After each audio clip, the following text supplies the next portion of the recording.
Hi again then guys, and welcome to episode 61 of B-Road Ballers, the review series for Gran Turismo's hatchback selection, in particular hot hatches, or at least vehicles with the potential to be turned into, in effect, hot hatches. Now this particular vehicle is not a hot hatch in the traditional sense, and I doubt many people would try to claim that it is.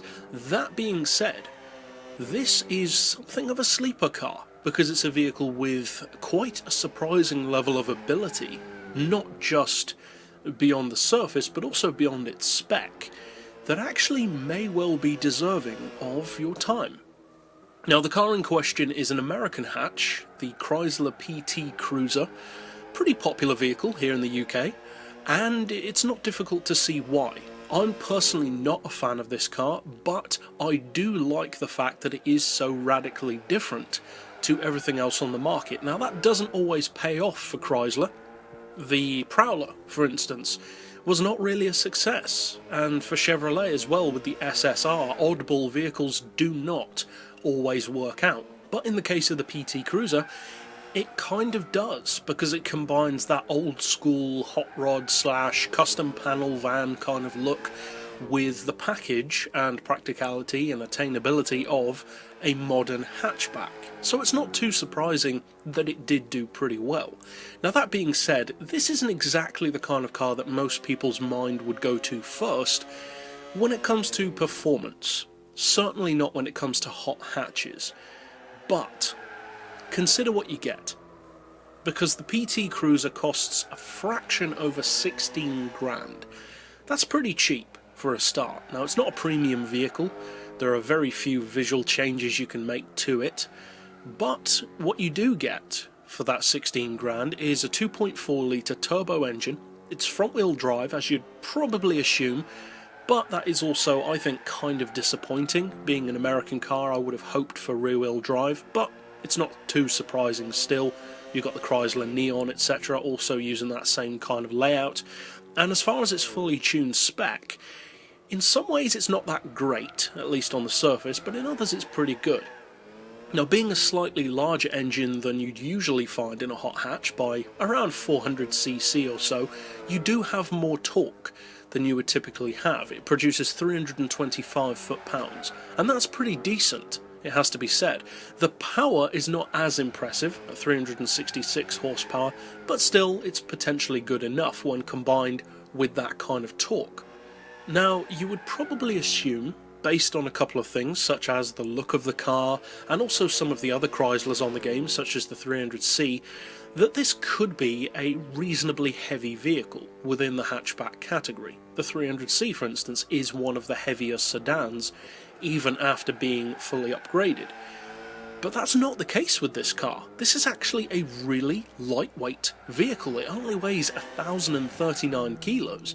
That's pretty impressive. That's the same kind of territory as something like a Megane or a Clio, that kind of thing. That's pretty good. Certainly lighter, I would say, than it looks.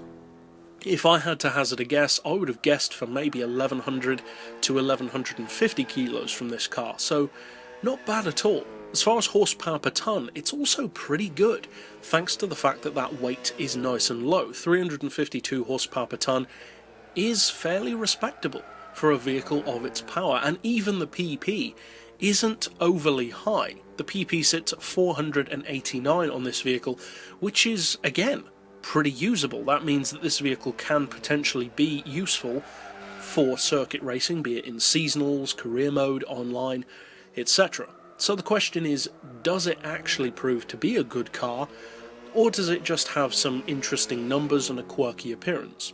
Well, I wasn't expecting much when I started driving this car. I've hardly used this vehicle at all on Gran Turismo, not just GT6, but on any of the games.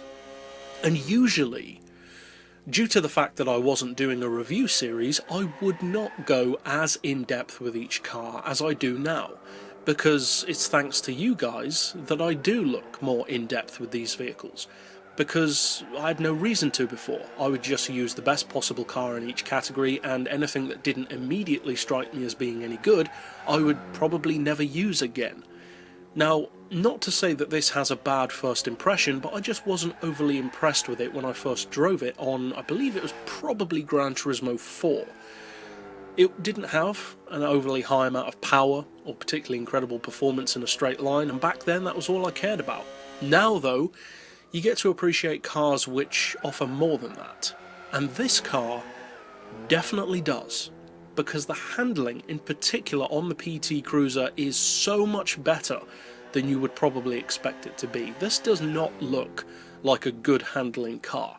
It doesn't particularly look like a bad handling car, it just looks like a vehicle that doesn't even care about handling. It's just a daily driver's car. It's not designed to be quick, it's not designed to be a hot hatch, it's not designed to be breaking lap times or taking corners at 100 miles per hour. It's just a normal car that happens to look a bit oddball.